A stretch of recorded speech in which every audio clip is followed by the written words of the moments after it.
All right, hello everybody. Welcome to the MiddleGround Mic. Before we dive in, if you're listening on podcast, YouTube, whatever, hit follow, drop a review. It really helps more people find a balanced show like this. Today I'm joined by Lisa Ekman. Is that how you say your last name? I should have asked Indeed. before. It is, yes.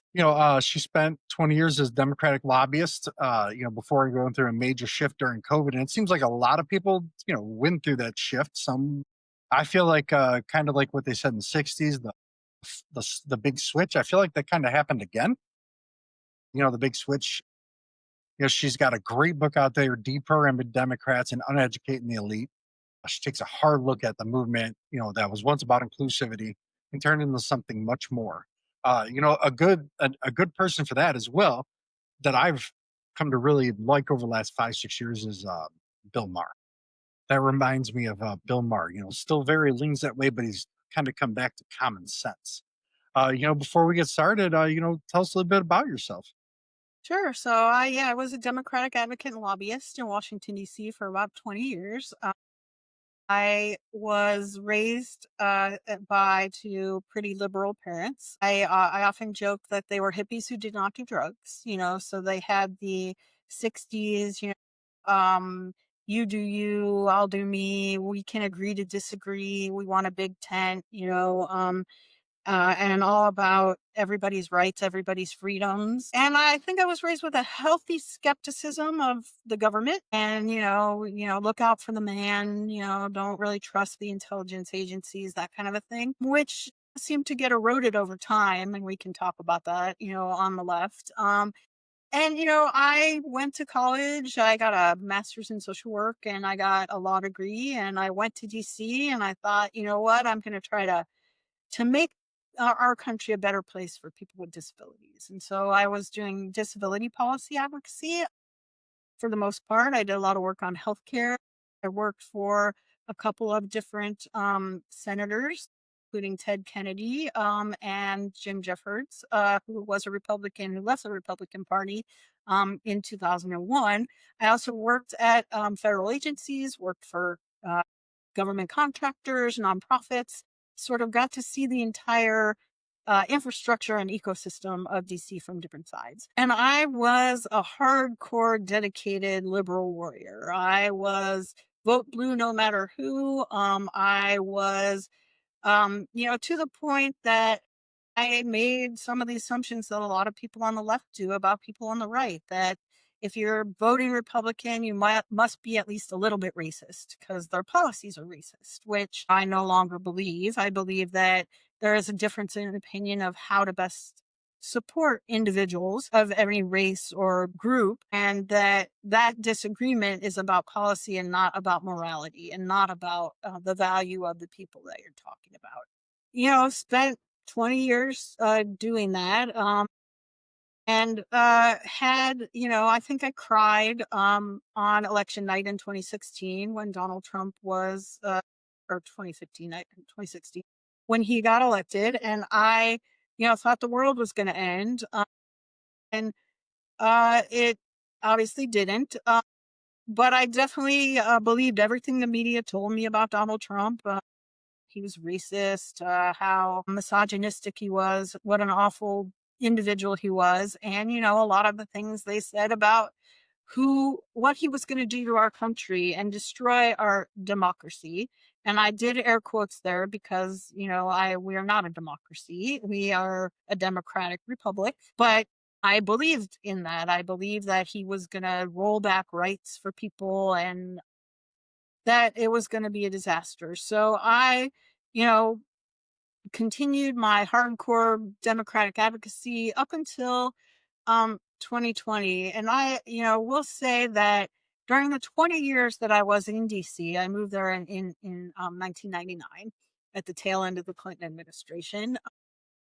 Uh, Things had changed a lot in DC, and I felt like I was becoming less and less able to have an impact unless you had a lot of money. We can talk about that if you'd like. I think lobbying and the impact that that money has had in DC uh, is one of the reasons why people feel, rightly so, that their government is no longer responsive to the concerns of the voters. And I was starting to get a little bit, disappointed and feeling like I wasn't really having an impact. So I decided I was going to retire on March 1st of 2020. And if you can bring your mind back to then, that was right at the heart of the 2 weeks to flatten the curve, the beginning of the lockdown. And so, sort of my higher power, my angel, said, "You don't want to be doing this anymore." And I retired right around that time. And then I started to ask some questions about what was going on.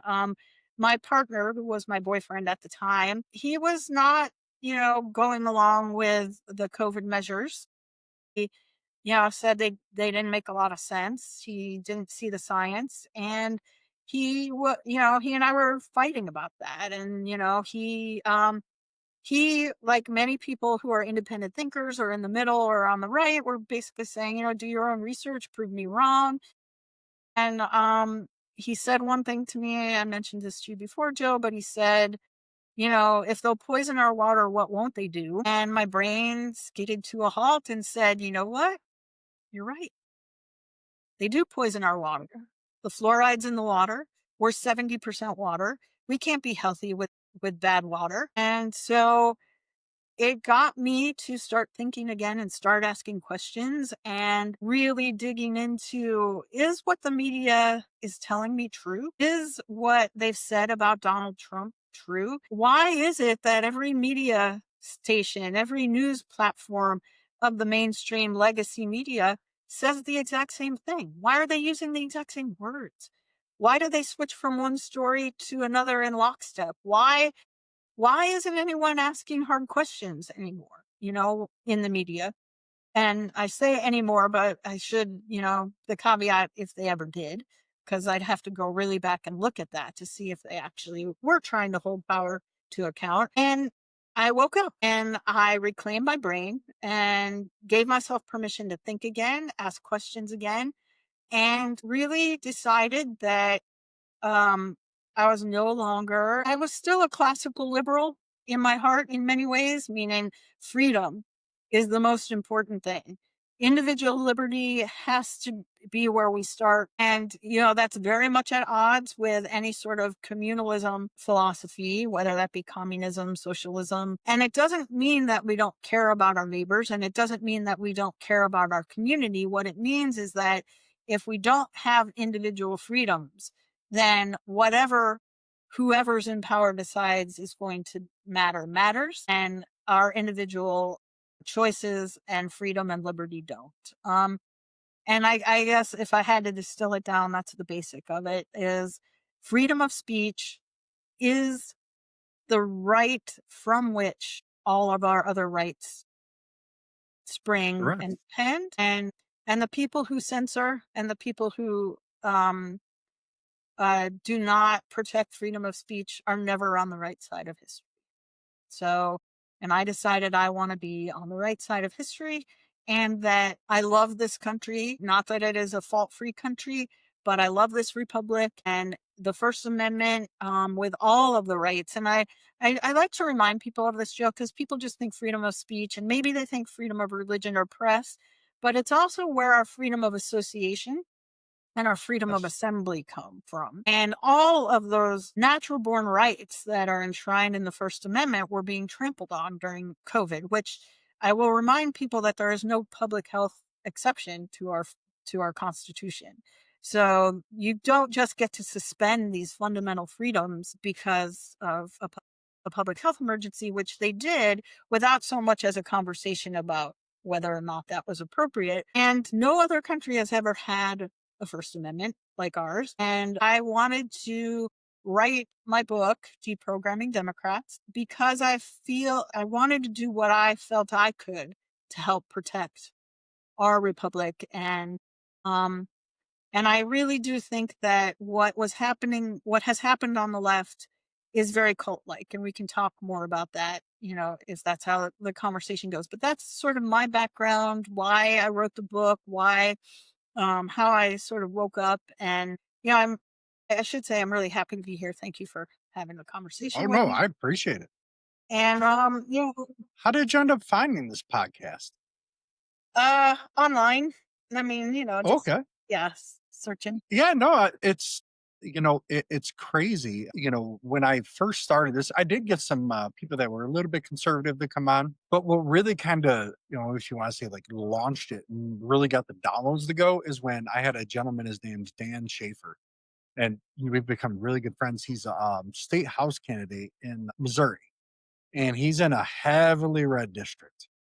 And he got almost 40% of the vote, which is crazy in a state down there, where if it's a heavily red district. Like I believe he said it went like crazy, like some 70, 80% for Trump. And it just kind of, we talked and then it was like all of a sudden, all right, the downloads just kind of started going crazy. And then it just kind of started growing and it started growing and it started growing. And then it just kind of went kaboom. And it just made me think it's like, okay, there really is a market out there for, because I wasn't sure if people really wanted to hear something besides what somebody would tell them to make them feel better about their side, whether it's right or left. Because both sides, I would say more the left than the right, but both sides really have like the far extremes. If they don't have an echo chamber, they're tuned out. And I was like, okay, we got to get away from that because no matter what, we all occupy the same zones, same cities.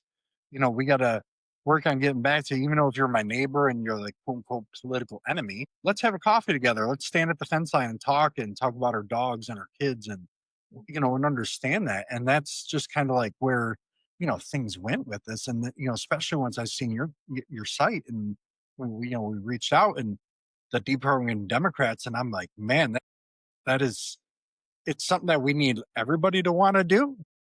If you're extreme, no matter who you are, you got to remember that there's an opposite person.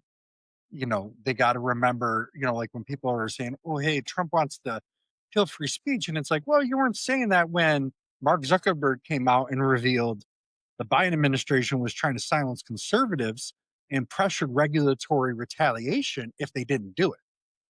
That was more of an action than the FTC or not FTC, FC. SC, yeah, to come out and say essentially if they don't cancel Jimmy Kimmel, they're going to come after him. That's just saying it. The Biden administration did it covertly, and they went to they went to Facebook, to Google. Google just came out and said they're lifting the ban on a lot of people, and it's wild. Yeah, I think one of the things that, became really clear to me is that a lot of what yeah, you are in an echo chamber. You're in a social media and media ecosystem. So many people don't ever want to even listen to someone who they don't agree with. Um, and part of this starts in school. And when we're talking, I mentioned this to you, Joe, but so the listening audience knows, I'm going to talk about a lot of things from the Democratic perspective because that's where I come from. But I want it to be clear to everybody that I believe that members of the establishment, whether they be left or right, suffer from some of these same things. I can only really speak to the left because that's where I spent my times.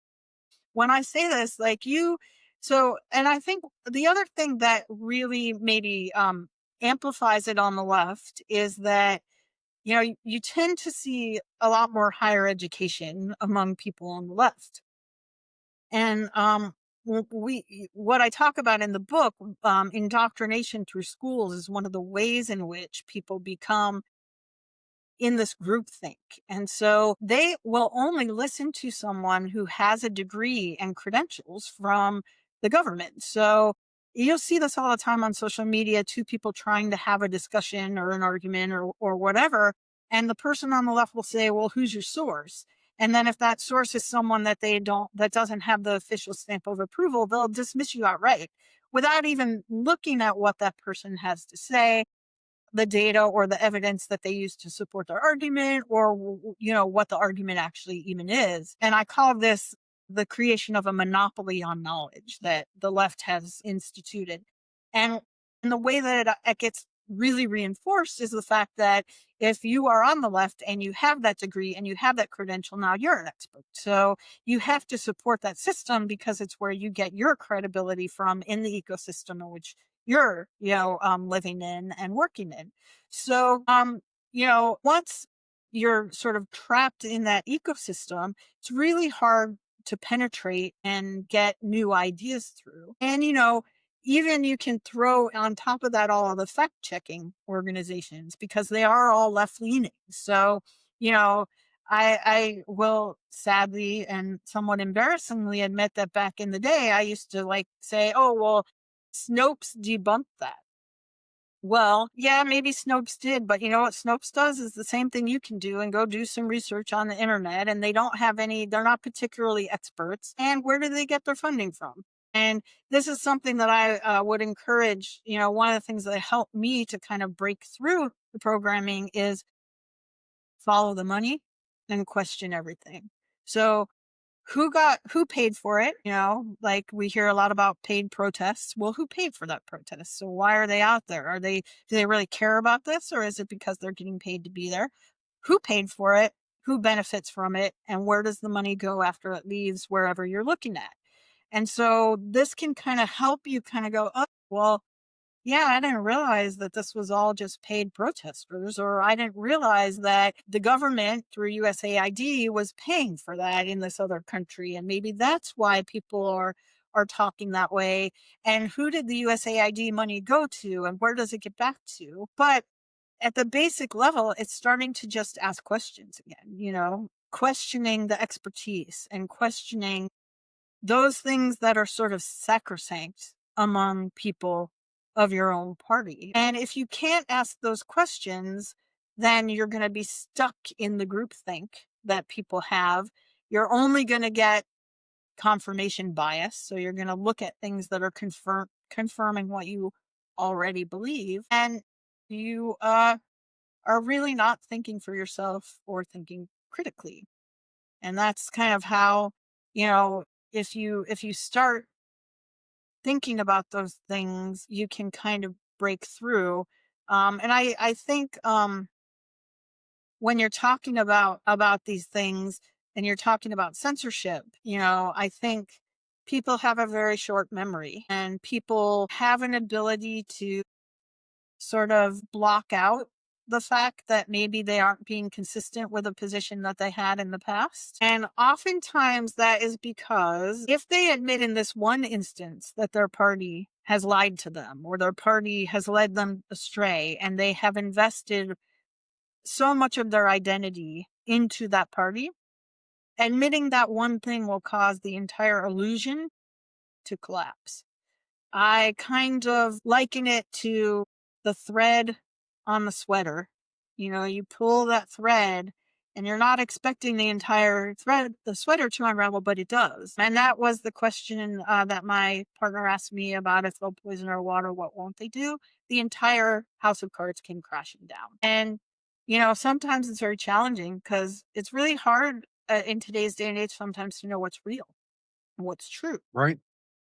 And there's a Yeah. lot of security in saying, well, if my party says it, it's always true. There's a lot of, you know, but that is also the way that you can get manipulated and misled very easily on any side of the question. If you're not asking questions and being critical, especially of those who you're supposed to trust.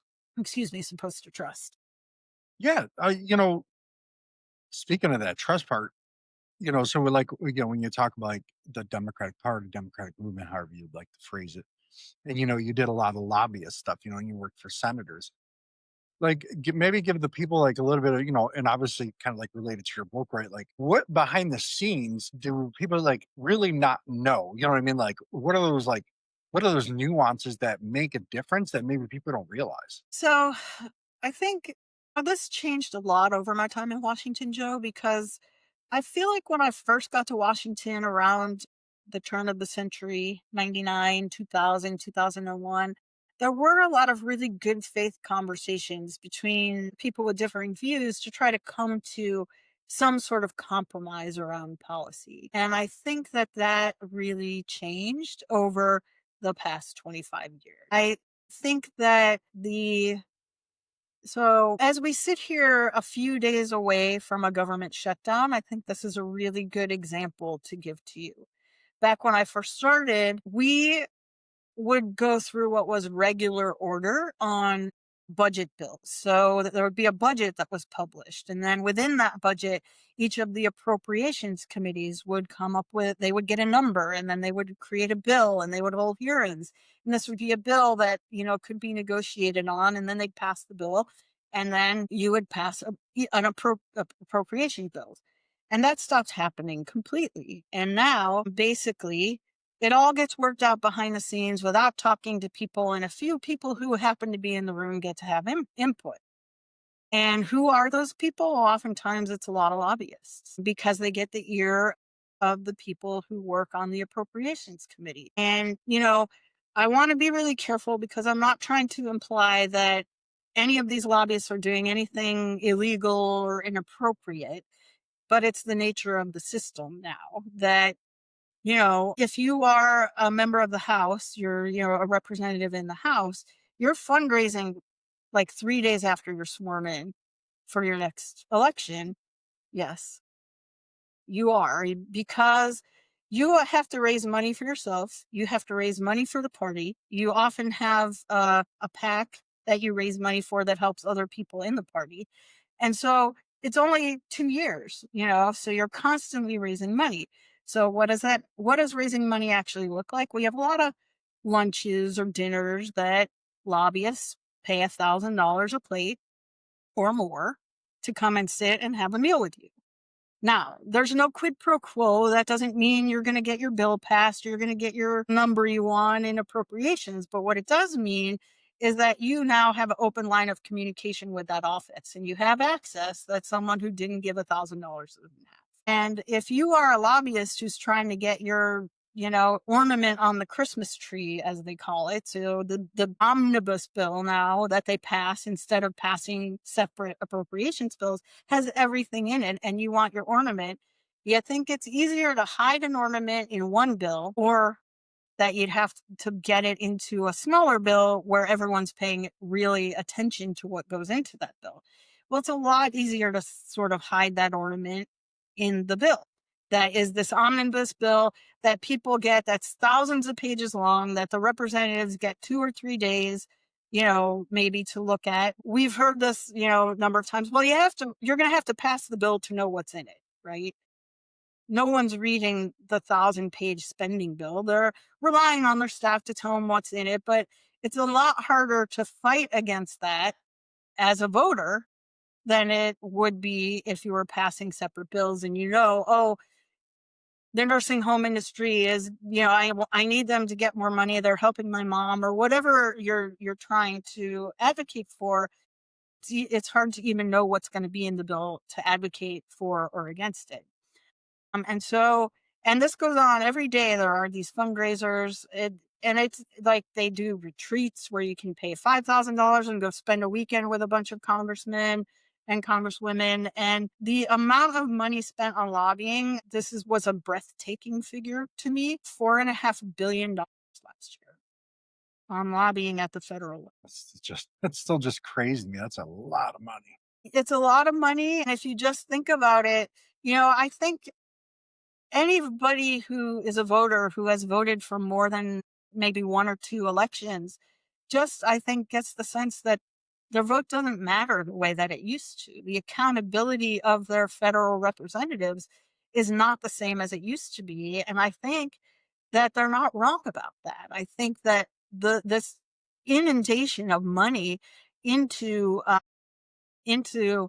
these elections is crazy, because over almost $17 billion, I think, was spent on the federal elections in 2024. And, Yeah. how do voters compete with that? Yeah, no, especially like just like the presidential part. That really made me think about Gary Johnson in 2016. Really, really liked his platform. And like I had told you earlier, I kind of honestly grew up as a libertarian, right? My dad was heavy pro union, heavy Democrat. So I'm sure you can imagine being in that camp and then having a libertarian son was like oil and water. Some of our conversations were, pretty explosive. I mean, never got like crazy, but it was, you don't know what you're talking about. I'm older than you, and we got crazy, and but what I didn't like is, Gary Johnson actually put that party on the map. They've always been around, but he really got them like, he was obviously, in their terms, he was a lot more of a libertarian, if they're you want to call it that, than they had ever been used to or seen. And a lot of people voted for him, even libertarians. But then the party turned on him, and then the system also changed. I forget what the commission's called, their company, whatever that does the debate. They raised the percentage you had to because he was like going up the charts so fast. They essentially stifled him out. And at that point, I was sitting there and I'm like, man, this guy, and they went after the Aleppo thing, where he didn't know it. I'm like, you know what? 99.9% of politicians probably don't know what Aleppo is, and that's not like a dig on them. It's just unless you're doing certain things, you're probably not going to know a whole lot about it. That's just part of life. You can't know everything about everything. That's why you have people that work for you. And it really threw me back because I was like, okay, you know, Hillary Clinton didn't do anything to be like, hey, everybody should have a seat at the table. And to be fair, neither did President Trump. In the end, it was made sure that it was okay, boom.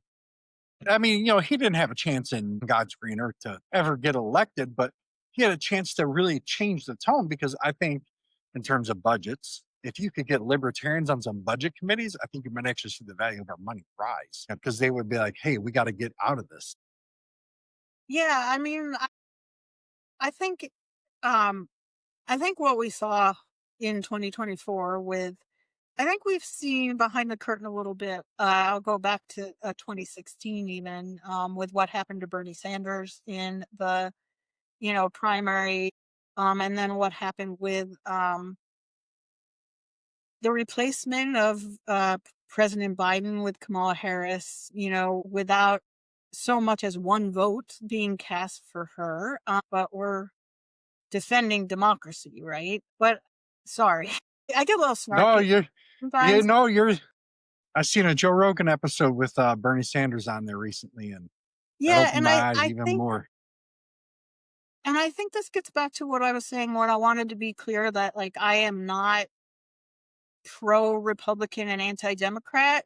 I'm sort of pro Constitution and anti corrupt establishment.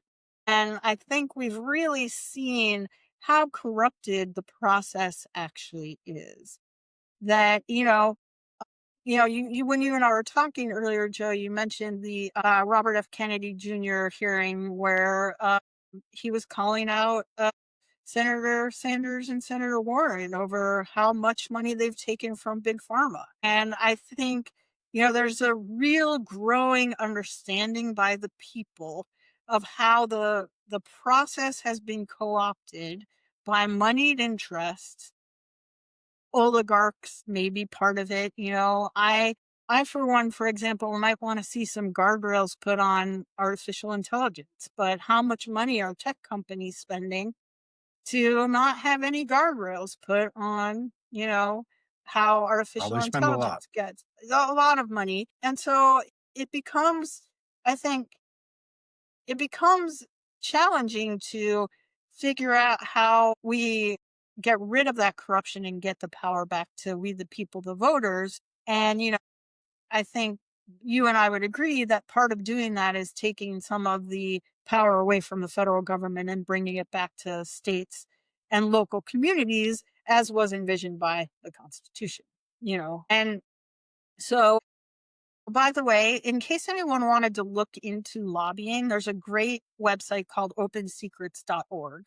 And you can find out any politician who all their lobbying disclosures, who gave them money, how much they have taken, and that's where I'm I'm getting typing this. that in right now. Yeah, that's where I'm getting the statistics that I was using was opensecrets.org. And I think the other thing that, I think sort of goes along with this and is like thinking about how much money some of these elected representatives and senators have made through stock purchases while they have been in office and may have been privy to information that any of us would get prosecuted for as insider information based on their position. And, I think Nancy Pelosi is the biggest example that you can probably turn to. She would say, well, it was all my husband. I didn't do it. But, How do you think he found out? Yeah, he's definitely beating the averages by a lot. And, The I Chip think Act. it also comes back to, I would be in favor after being in DC for a long time of term limits. I don't, think our founding fathers did not envision lifelong politicians. You know, um, I can 100% attest that living in Washington, D.C. is like living in a bubble. It is living, you are not in touch with what an average American in your state or in your district goes through.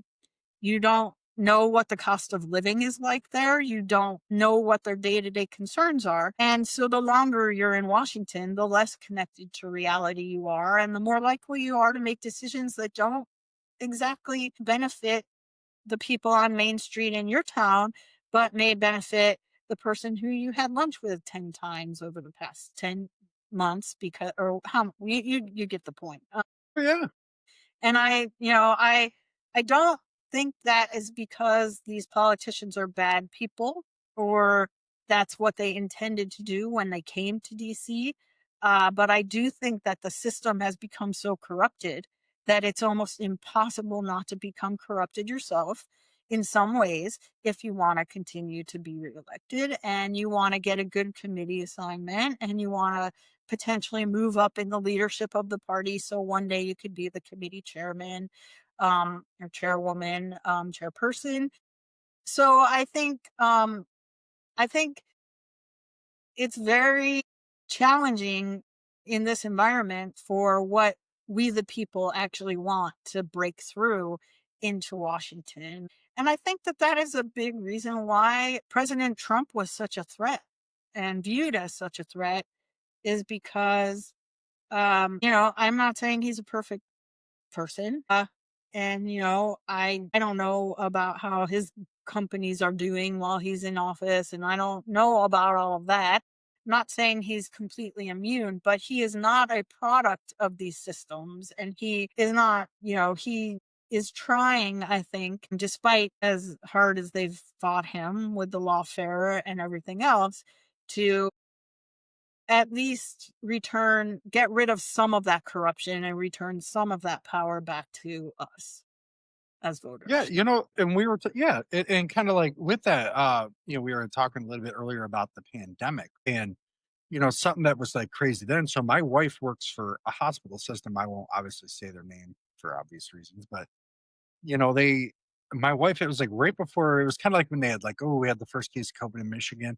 Well, they thought she had like a really bad sinus infection. I'm like, this is like the longest sinus infection ever. It was like a couple of weeks, and she was still working in the hospital. I think it was like about, I don't know, maybe a month or so after that is when they kind of started doing lockdowns. And, they were like, hey, we want to do a serology test, to kind of see, they wanted it voluntary, right, for the families. And turns out me and both of my boys had COVID, so did my wife, but we're guessing that's why my wife was so sick. But the three of us had it, wouldn't have never even known.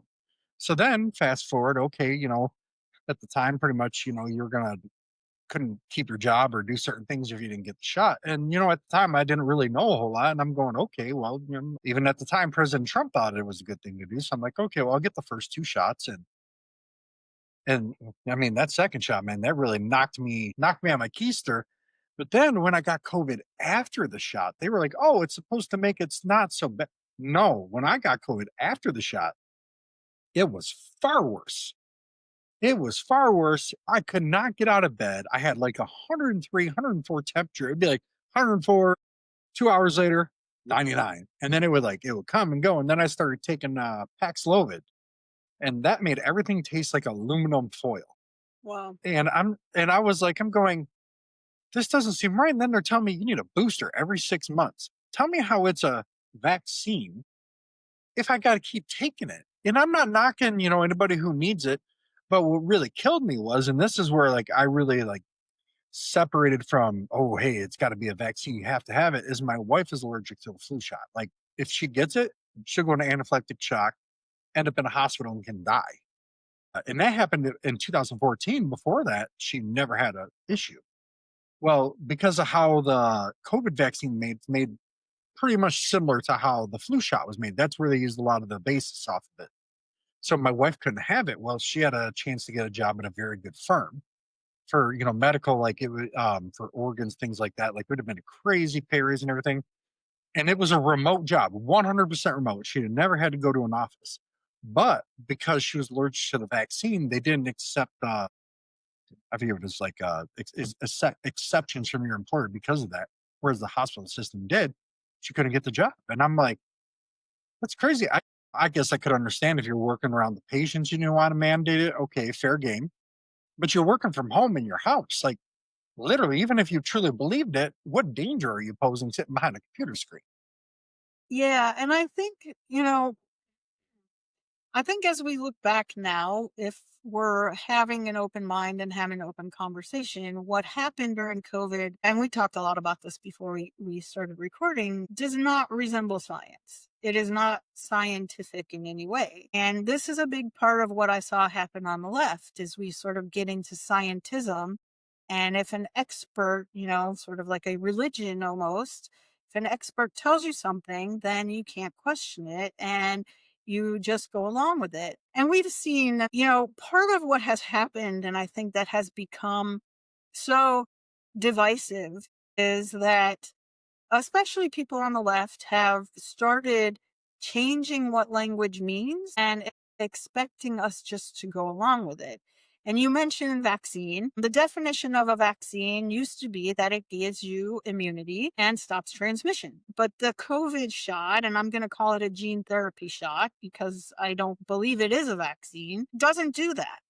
Now, that isn't what we were told at the beginning, Joe. If you remember, they told us you're going to get 99% protection. And I've seen a video Yes, montage where it just goes down, down, down, down, down. And now it's supposed these to symptoms. make it less severe, and decrease hospitalization. But even that data has to be suspect. And I'm going to tell you why, because of the way that vaccinated is defined. So if you haven't had whatever the latest recommended shot is, and it hasn't been at least 2 weeks from that latest recommended shot, in most of the data, you're considered unvaccinated. So yes, I know. For example, if you get the shot and you have an adverse reaction, that adverse reaction is considered in an unvaccinated person if it hasn't been 2 weeks. Even if you were to get myocarditis, which is one of the very well recognized now at this point, especially for young people, potential side effects of the vaccine. I'm sorry, of the shot. Try not to call it a vaccine for the reason I No, I believe. agree. Yeah. But so you can see how the person who gets to try to control the language can manipulate what all of these things mean. And, that I think people went along with it. Nobody wants to think they might kill grandma. Nobody wants to think they might hurt somebody unknowingly. At the same time, I don't think it's wrong to say, hey, wait a minute, like, I don't think this has been tested enough. Or, wait a minute, what is it? If the effect of of the shot is only to lessen my severity, shouldn't I get to make that choice? If I can still pass it on, if I can still infect other people, even if I've had this shot, what is the societal rationale? What is the scientific rationale for requiring it of people? Now, maybe they would argue that you have a lower chance of passing it on, but I don't even think they can make that argument based on the data now that it's come out. And, I think so many of the things that happened during COVID, whether it's the mask mandates, which, for kids in school, I mean, you look right on the blue masks and they say they don't stop viruses. I mean, they say it right on there. And all of the studies, when COVID first happened, I did a lot of looking at data and research. And all the studies say that, they can't stop the surgical masks, the blue ones, they can't stop transmission. And, you could go into a long discussion of how big the pores are on them and how small a virus is, and they can pass through. Well, obviously, a cloth mask or putting your shirt up like this, which I saw a lot of people doing, It doesn't wasn't do much. anything. but and there's just other ones, if we talked about this before, the 6 foot social distancing, there's absolutely no science or data to back that up. And one of my favorite ones was, okay, you have to wear your mask to get into the restaurant, but once you sit down, you can take it off, you can eat, you can laugh, you can cough, and it's okay. Some of these things might, from sort of a common sense perspective, seem okay, or seem like they might have some truth to them.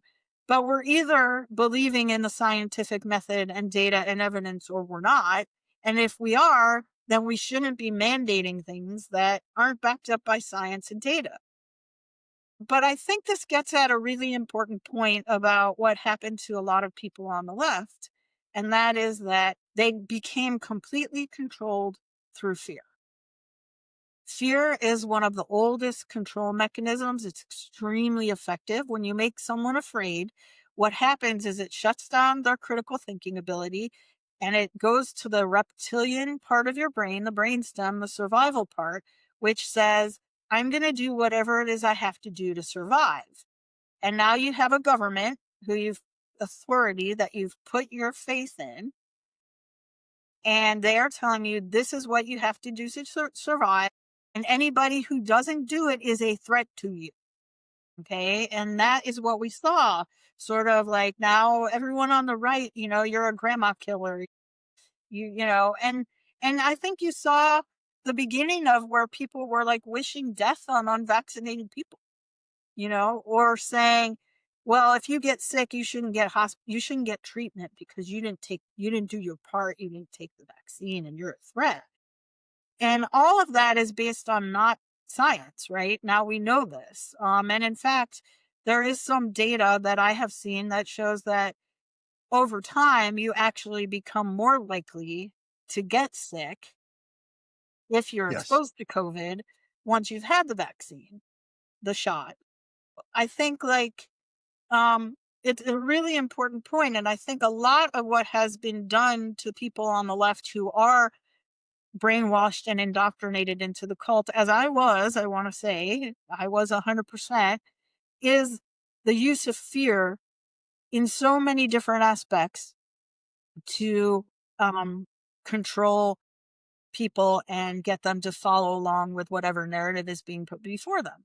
I think identity politics is a big example of this, of how you get people to become afraid. And in many cases, that fear turns into anger, which then can turn into violence and aggression against someone you have been conditioned to believe is your enemy. And I think we've seen this in the reaction to the tragic assassination of Charlie Kirk on the left. We have seen this, as I said, in the response to COVID.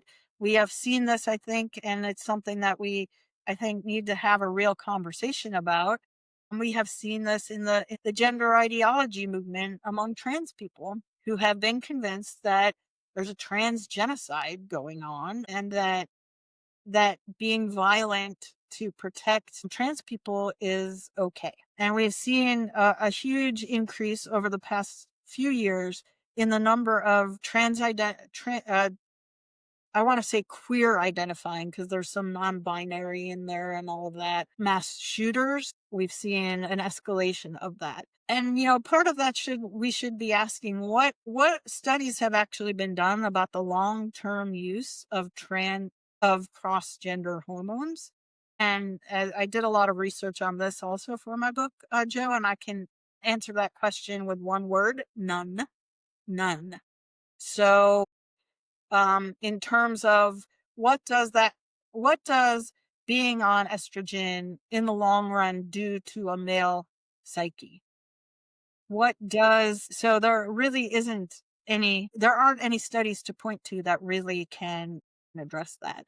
I mean, it goes so far as to say, like, there haven't even been long-term studies about the long-term emotional and psychological impact of being on birth control for women. That Ah, might that be part I did really not know. shocking, but it's true. But you might want to ask yourself, why are so many 40 and 50-year-old women on antidepressants? And why are so many 40 and 50 and 60-year-old women on anti-anxiety drugs? What has happened to their emotional state? So I guess this all just comes back to, we sort of have this religious faith in science. And I think, sadly, that it's very misplaced. And there's just sort of an assumption that, of course, they studied all these things. The FDA would never approve this without checking. And I think Yeah, I thought the same thing. as did I, as did I. And I, but I think, women are on birth control often for 30, 40 years. And we definitely have seen a huge increase in the number of women with, you know, psychological concerns. I don't want to say it's not mental illness. I think, there are a lot of things, a lot of reasons why it might kind of make sense to be depressed in today's world, especially if you don't have a good connection to your faith, if you have it, whatever that means to you, a good connection to your community and your family and friends. But I also think that we've been messing around with people's chemistry a lot without really digging into what does that do to their mental and spiritual health.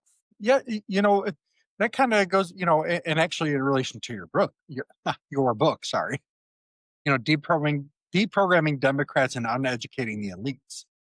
And like I was talking to you earlier, some of the research that I had done, and it was a Yale poll about how Gen Z, the voting age Gen Z, the ones that are able to vote 18 to 21, are 12 points more conservative. They're actually a majority of them so far have become conservative. And it was complete shock to me. I mean, you would have never convinced me until I seen it with my own eyes. Like I'd have been like, "You're nuts, you're crazy." I see these kids all day. But then and what really got me looking into it was what happened with Charlie Kirk. And then I'm seeing all of these young kids saying, "I don't know, I don't agree with the guy, but he was a good person," or he was this or he was that. And I was like, what how come the media is not covering this? How come the media is not going, hey, even conservative media doesn't cover Gen Z turning conservative, because even in their minds they're crazy woke lefties. That's how they think about it, and they're completely missing the boat that there's an upcoming generation that shares. I mean, you can call it conservative, right? But I think, and when you actually dig deep down into it, a lot of them just want like openness. They want transparency.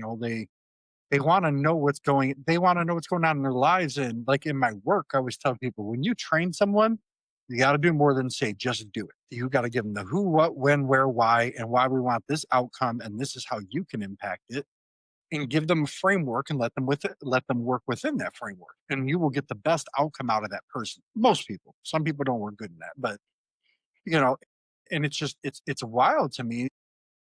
Your book is like almost like what's happening to Gen Z. They're being deprogrammed somehow. Well, I do have a question for you about that, Joe. And I thought about this before Sure. when we mentioned that. Was that broken down by gender that you saw or by sex? Yes, mainly male. And that's It was what I like it was was gonna say. 60% male. Yeah. Yes. So I think sadly we have a lot of work to do with young women. Think that a lot, and there are men like this too, I'm sure in Gen Z, but I think that there is a lot of more of the buying into the narratives that we've been talking about among the young women. And I think that, you know, I've watched a lot of Charlie Kirk's campus events since he was tragically assassinated. I had seen him speak in person on a number of occasions. Did not know him, just so to be clear about that to your listeners, but his approach, I think, was would generally be more effective among young males. And part of that is that I think there is a level of I don't know what I let me see, let me be careful about how I phrase this, but I think that you have to come at it maybe a little bit softer for the women.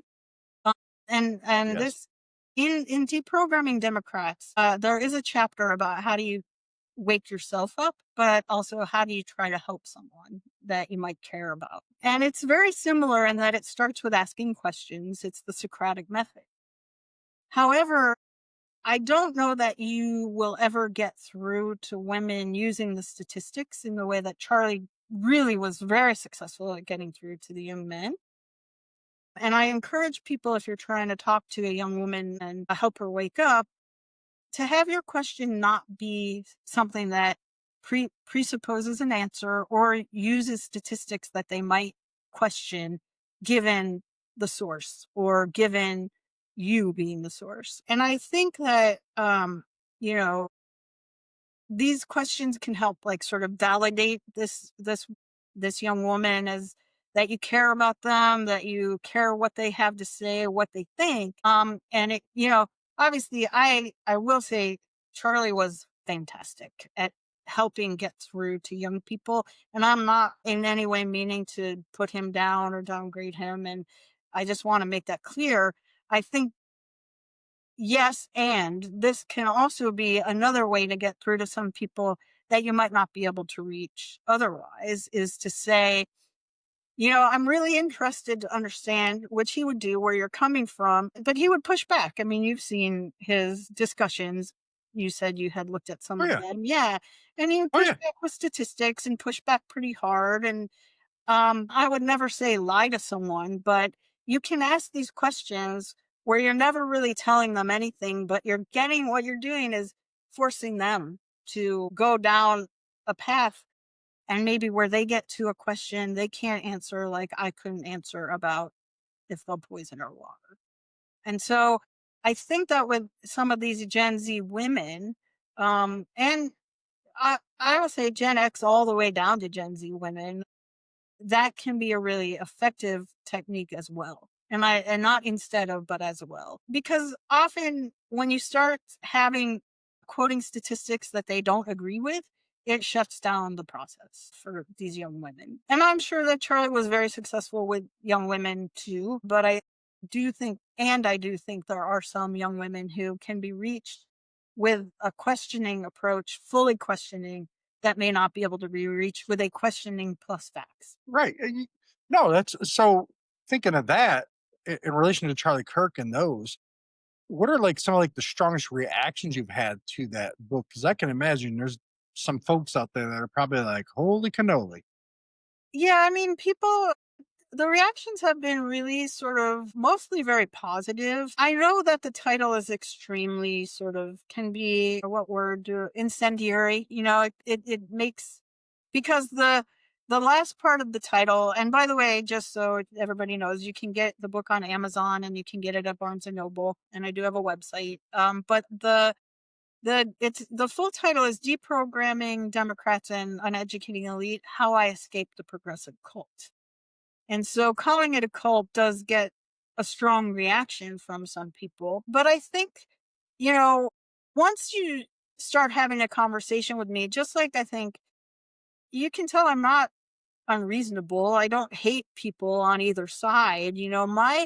My whole thing is about everybody having control of their own mind and being able to ask questions and come to their own conclusions without being made to feel like they're an immoral bad person. And I think that's what has happened on the left as the JFK liberalism evolved into the progressive cult that we see today, is that if you don't toe the party line, it's not just that you disagree, it's that you're immoral, that you're a bad person, that you obviously don't care about other people who aren't like you. And I think once you start talking to me, you can see that that's not true with me. And I think that's part of it. But there have been some, I get a lot of just called names.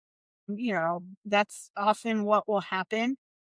And I encourage people to also think that when you get to that point where you've asked these questions, and which is what I always do if I'm talking to someone who might disagree with me, I just ask them questions, and they start calling you a name, consider that a win in some ways.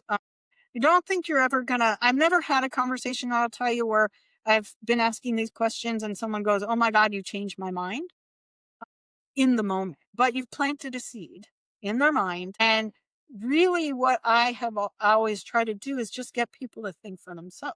Just start asking questions yourself. And so, yeah, I've been called a lot of things. People tell me my book is gaslighting, propaganda. It's all the things that I'm accusing, or I shouldn't say accusing. It's all the things that I provide evidence and research about that I believe has happened from the establishment to both sides, but mostly, again, my experience is on the left. And, I think that, again, I want to reject the left right dichotomy and put it into an establishment versus non establishment perspective, in that if you push too hard against the establishment, whether you're on the left or the right, it's going to come after you. It's going to protect itself. And so the media, I used to joke around, when people would say, oh, the media has a left wing bias, I would joke around and say, no, facts have a left wing bias. Okay.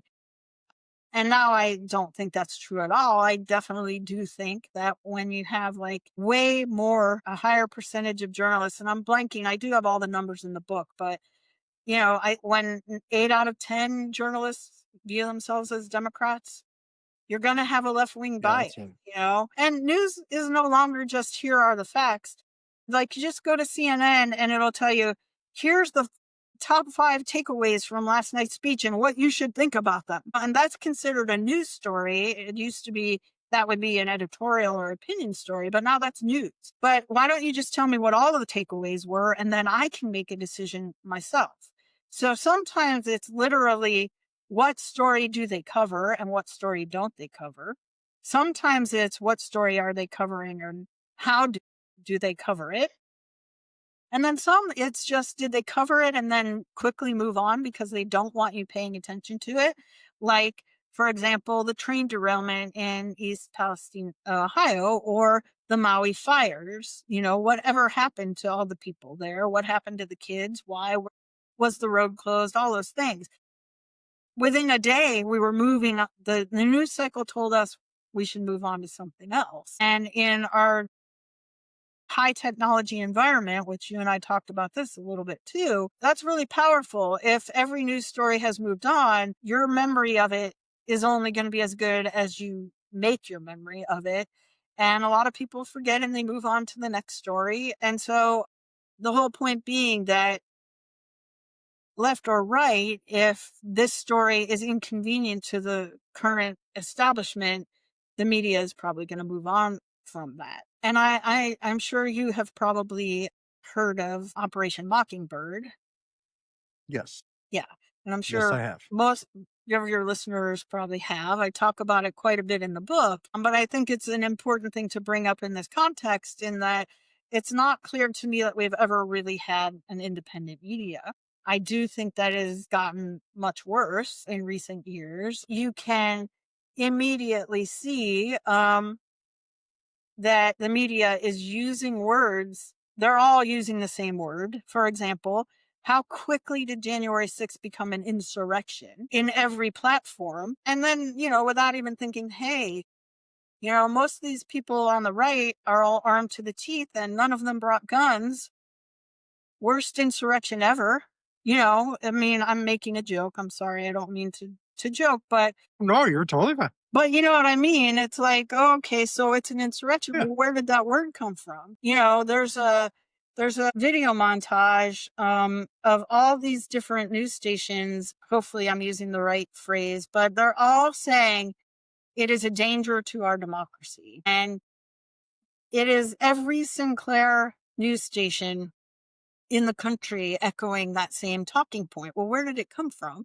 Well, it comes from the top down, and there's only 6 companies that own all of the mainstream media in this country now, 6 companies. And when I say mainstream media, that isn't, it's news, it's television programming, it's video games, it's music, it's everything that you take into your mind that comes from these big corporations, and they are coordinating on what those messages are in many instances. And so it becomes really easy to try to control what the narrative is. And and talking like the narrative, right? What advice? Because obviously you've seen the behind the scenes. We talked about some of those key things. We talked about some what's in your book. Like, so what advice would you give people that are kind of stuck in the middle, where they, kind of like you, where they still have some values that are on that side, right? but they've definitely, they've switched sides, or, they've gone towards the middle. Like, you've navigated that. Like, how, maybe some people are afraid to navigate that because they're with their friends that you like, how do they navigate that without alienating their life possibly? Um, it's very challenging, Joe. I would say that from 2023 to about the end of, or 2020 to the end of 2023 were some of the hardest days of my life. I lost almost all of my friends. Some of my family. I haven't lost them, but I hesitate to reach out because we are just at such different places. Now, having said that, I have made so many new friends, and I'm hoping that we're going to have a friendship after this. I've been so Yes. well received by just being honest and open and who I am. And there's a few things that I would suggest. One is get off of your technology and talk to real people. Meet them in person. Try to, go to a group that might think more like you're thinking and be true to yourself. And I have received nothing but welcoming from anyone who's not still fully immersed in what I would call the progressive cult. One of the things that I think has happened to a lot of people on the left is that survival instinct I was talking about has replaced their principles. It's replaced the ends now justify the means. So as long as I'm going to be free in my mind, or I'm going to be safe, it doesn't matter who I hurt. It doesn't matter who gets hurt in the process. And I would encourage people to really reclaim the principles that matter to them. And for me, one of those principles was free speech.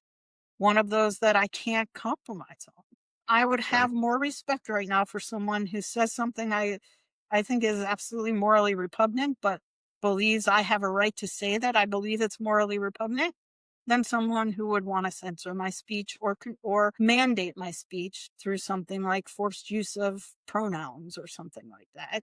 So get back to what your principles are and find people who share those principles. And you will find them, and it is really important. I mean, another really important principle to me is equality, which is very different than equity.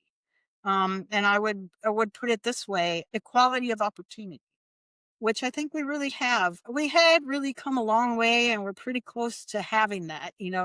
Equality of opportunity. We can't ever have equality of outcomes and have individual freedom. So if equality is important to you, then remember that and base your connections on that. So get back to your principles, disconnect from technology, and experience people in the real world. It's really easy to hate someone through a computer screen. It's a lot harder to look them in the eyes and to feel their heartbeat in your own, proximity, and hate that person. And, part of what we have to do, I think, to unify is to stop dehumanizing one another, stop making assumptions about who someone is without even talking to them about it, and I would also say explore your faith. I think that when we are disconnected from one another and disconnected from our creator and how or the energy we come from, it becomes a lot easier to hate. It becomes a lot easier to be afraid and be despondent and to create the kind of atmosphere we have. So if you can reconnect with the creator in whatever way is meaningful to you, if you can reconnect with your fellow humans in person, and reconnect with nature, some amazing things out there, and we like, again, technology is an amazing thing. You and I are half a country away having this conversation. I have information at my fingertips that can help me to prove or disprove with evidence a point, but I just don't think that can replace real human in person connection. And the more disconnected we become, the harder it is for us to recognize that we all have more in common than divides us. And if we just look for that, we can agree to disagree about certain things without it being a moral failing on either person's part. That we, yeah, I think that's what I would say. It is very hard to do, but so worth it. Like I said, I have made real friends that I can be my authentic self with and not have to worry if I say something that they don't 100% agree with, they're going to dox me and, cancel me and all of those things. And which is a big part of the way that the cult controls people who are members of it, is that fear of that. And I am not saying that fear is unfounded. What I am saying is that the light on the other side, after reclaiming your mind and being free to be who you are, is worth it, even if it is really, really. Yeah, it is. When you're thinking of that, right? If you had the ear of like party leaders, what's like one thing you would say for that? Because, it's like no matter what, right? There's always still going to be people on the left, people on the right, and somebody, like how can we get these folks to understand that? Because it seems like, at least to the public, right? When you turn on TV, any website, that if these two seen each other down a dark alley, Lord knows what might happen.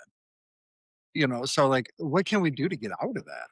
You mean with the party leaders? Yeah, Yeah, party leaders. I hate to say this in some ways, I think we need new leaders. Um, And I think we need, like, in some ways I think we need new parties too. I don't want to go to like a European, there's 1700 parties and it's a unity government and all of the things that we see in a lot of other countries. But I think that these parties are, the party apparatus is so powerful. And I'm gonna blank right now which of our founding fathers really warned about this, like parties are can be a huge Yeah, I problem. I believe it was George Washington, if I'm correct. It might be, I can't remember for sure, Joe. So we'll go with that. But I think the parties have really gotten too powerful, and in some ways, again, it's not Democrat versus Republican; it's establishment. And basically, once you give someone power, there, it's really hard to get them to give it up. And that's part of why I mentioned term limits before. I don't think that the term limit should be really short, maybe like 20 years. That could be a good, so like maybe 3 Senate terms and 9 House terms, that's 18 years each. Because that would give enough that the experience can get through and you can, like, it does take time to learn Washington and learn how to navigate so you can be effective for your constituents once you get there. And maybe it's 12 years, I don't know, but I don't think it should just be 2 years or 4 years because you're just really learning how everything works at that point. But that's how, and that would mean you would be getting new leaders every decade or so into the party. And that there isn't some way you can hold on to that power and grow it. But, when we look at who's in power now, it's no wonder that they're representing a generation of people. Like, I think one of the things that is really clear is how out of touch most of people in Washington are for the real economic concerns of most people who live in this country. And when you've been in Congress for 40 years, you don't know what it's like to have a monthly budget where, like, I'm making a choice Right. between my food and my pharmaceutical drugs. You don't know what that's like anymore. And I'm not saying that we shouldn't pay the people well who, are our representatives, but I also think that getting new leaders and potentially, um I hate to say it because I know, like, we've had libertarians, we've had a few other parties try to break through, the Green Party, and they can't. But I do think we're in a different time. I do think that we've reached a point where people who never used to think about politics now. Because of what happened with COVID, especially, it had such a huge direct impact on our life, and we're never going to get the 2 years back for the kids who have developmental delays because of the masks. We can't get those back. But what we can do is hold our politicians to account and not let it ever happen again, because we're paying attention now. And so, um, you know, if we did have some term limits and maybe, the other thing I think is that people, you know, when we see things like crowdsourcing now, you know, I think a lot more people might give $5 to a new party that wouldn't have done it before because it's sort of more in our consciousness that when regular people can put their money together, they can create a voice for themselves in a way that we never used to be able to. And so maybe technology can foster a third party that can actually work and take on this party apparatus. I think overall, we just have to come up with ways that we can make our elected representatives more accountable to the people who vote for them and less accountable to the people who give them money. And one way to do that is to limit how long they can be there. Yeah, I mean, and you know, these days it's sad we have to have a law because you know, in the founding fathers' times, I believe George Washington had to, you know, they did the two-term limit, especially for presidents, voluntarily. You know, they didn't need a law because you know they were like, hey, it's not a good idea. You know, and I wish our politicians today, you know, would do that. You know, as we kind of as we wrap up, you know, from your perspective, you know, I have mine. Like, you know, after I've learned a little bit more about Gen Z, that definitely gives me some hope. From your perspective, you know, in your book, right? What gives you some hope that America can move forward?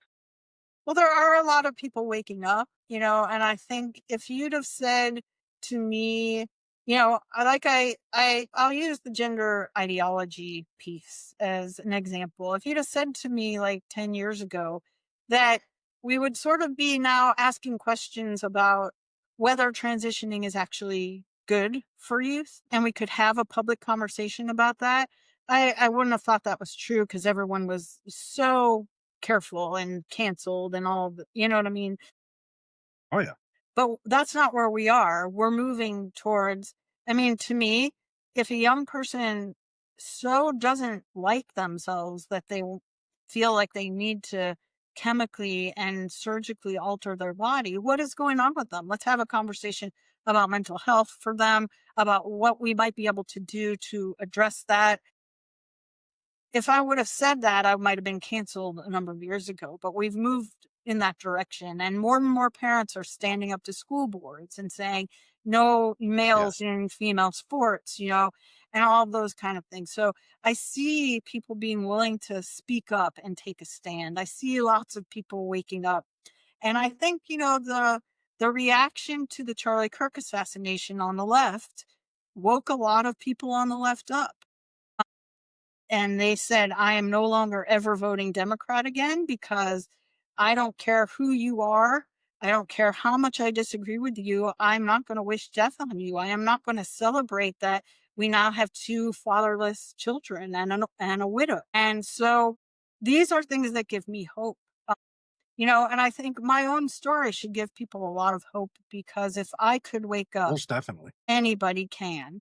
And it's really about not writing off the person because they have been brainwashed.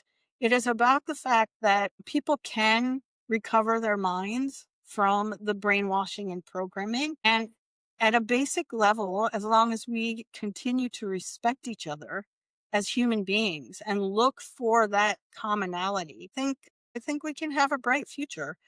And I think that the more we can unite around principles like freedom of speech, like returning to the beginning of what our foundations of our country were, restoring the power of the states and the local communities to really determine the direction for the people who are most closely associated with it and taking that power back away from Washington DC, the brighter the future gets. So that's the hope I would end on and just keep having conversations, keep speaking truth. And I encourage everyone to be brave. It's fear is how they control you and bravery is how you set yourself free. Yeah, you know, and I definitely would love to have you back on because you've got some great perspectives, and you know, especially with everything going on these days, you can provide a lot of insight into the world that a lot of people may not have. You know, and that you know, you just some of the stuff you see, you just can't trust. You know,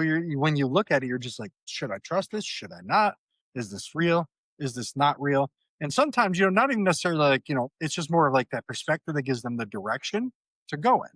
Like, okay, hey, you know, because like, we were talking about earlier, and it was crazy that you said perception is reality because I say that all the time. Like me, my mindset is stuck back in the 1990s. Like, man, things were a little bit more peaceful then. Not necessarily that it was peaceful, right? But I think it's the fact that technology wasn't so involved in every little thing we did. We're able to live in the moment, and that made it more real to us. And that's what, like, I told my son, I said, you don't have as close friends as I had back then because I've been best friends with him since I'm in fifth grade. And because, if you wanted to play a game with your buddy, you had to go to his house or he had to come to your house. And those little nuances that people do that none of us even realize we all do, like that little head turn or whatever it is, that doesn't come across in technology the way it does in person when you're having a conversation. The body language, all that stuff that, hey, would you like a cup of coffee today? That changes how we all interact. And I think that's where, things I did as a wrap up, I just recorded an episode the other day with a former NBC reporter. He's hacking your mind. He did a thing on PBS with that. He's done a lot.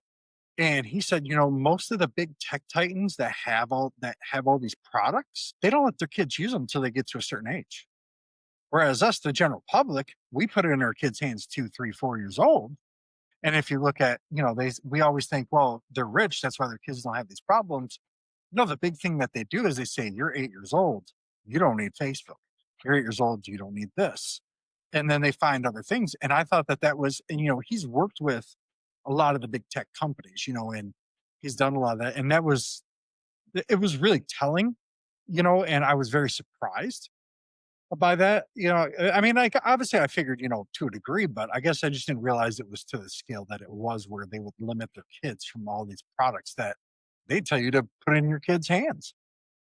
Yeah, I think, it's really interesting, and Joe, I'd be happy to come back anytime. I really enjoyed the conversation. So just, reach out and let me know. But one of the things that I think might be a really interesting conversation to have is when you think about a Gen Zer or a younger millennial, what is the reality that they grew up in? And what is the perception of America in the reality they grew up in? Because it is very, very different than mine and probably yours. People who Big grew time. up in the 80s and 90s, the reality of America was a very different thing. And I think we could do a whole show just kind of talking about that. But yeah, I think technology is an amazing thing, and it's also one of the most destructive things, from the human experience that has happened. And yeah, I remember, my partner has a a grandson who will be 4 in a couple of months.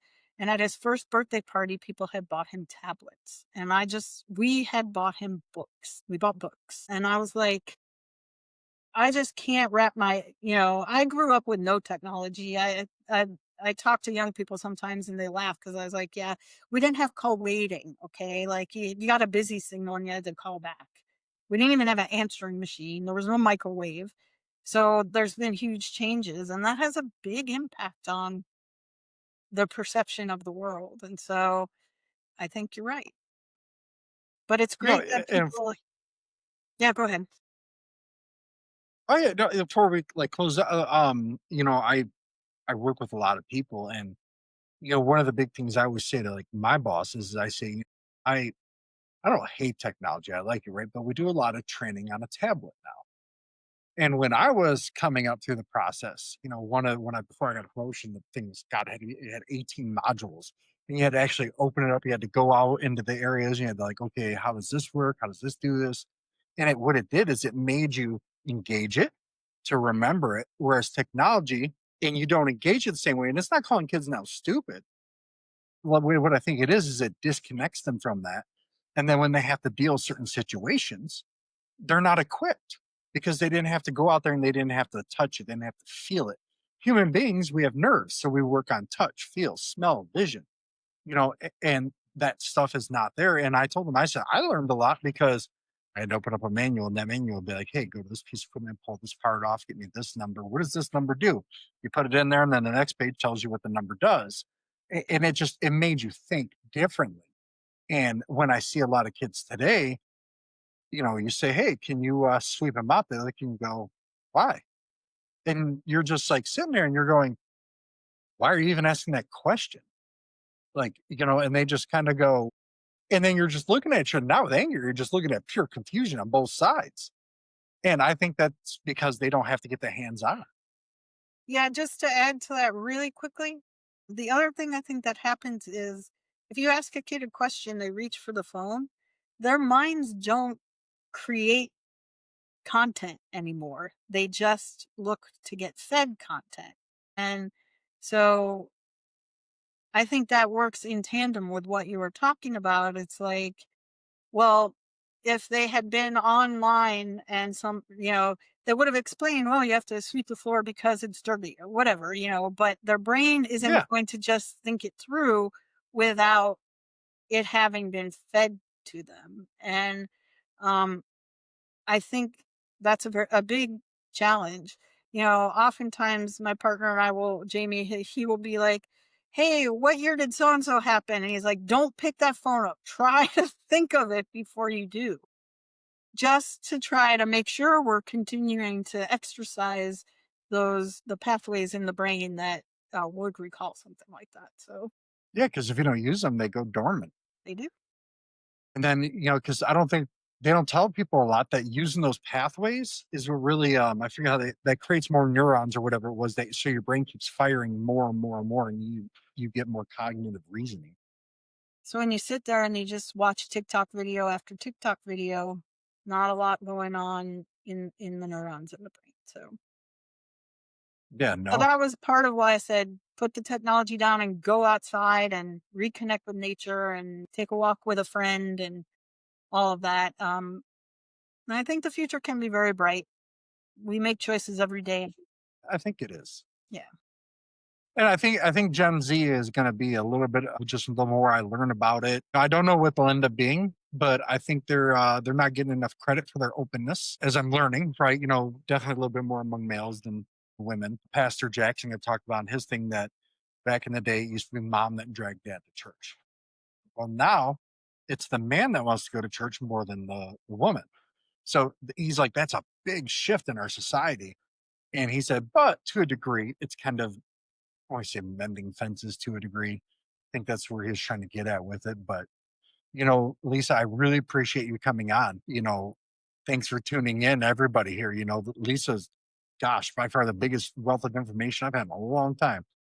And her mindset will help bring more voices to the middle area, right? Because it's going to get people to pull in and, science is like we were talking in the beginning, science is about essentially questioning everything to me. It's the whole purpose of it is to go, this is this, like either like the Tylenol debate. Okay, yeah, depending on how you want to look at it, it can be viewed different ways, right? But the idea is to question it. Is it the pure cause? No, but can it contribute to it in certain situations? Possibly. And I think that that's a fair thing to look at, and people got to stop being so closed minded. There's look at our European counterparts. They have far less problems than we do medically and with chronic diseases. And I don't think it's a bad thing to kind of look at them and go, well, what do you do differently than we do? It's our founding fathers, the way we do armies now, they went to Europe to figure it out. Even though they knew, but they went to Europe to figure out how to, put everything together. So, I just think that, the media kind of gets everybody turned off of that. So, but thanks everybody for tuning in. Lisa is a fountain of information. Obviously, definitely check out her book, Deprogramming Democrats, and reprogramming the elites. I think is that how you say it? Uneducating the Or elites. uneducating the elites. My apologies. My apologies. Yeah, you I know, steer clear of reprogramming anybody, Joe, because I just want open minds. Program yourself. yeah, yeah, no, for sure. And it's a great thing to check out. I did read a little bit of it like on the preview on Amazon, so I did order a copy. I checked the on Amazon they give it a little preview. I love that, and it's going to be something that I've got so many books on my shelves, but it's definitely going to be one of my favorite ones. I can tell you that for sure. And thank you for what you do. Everybody's got to be willing to open their minds and be willing to see beyond what they already know. Knowledge is And you power. have a good day, Lisa. You too, Joe. Thank you. Yes. Thank you.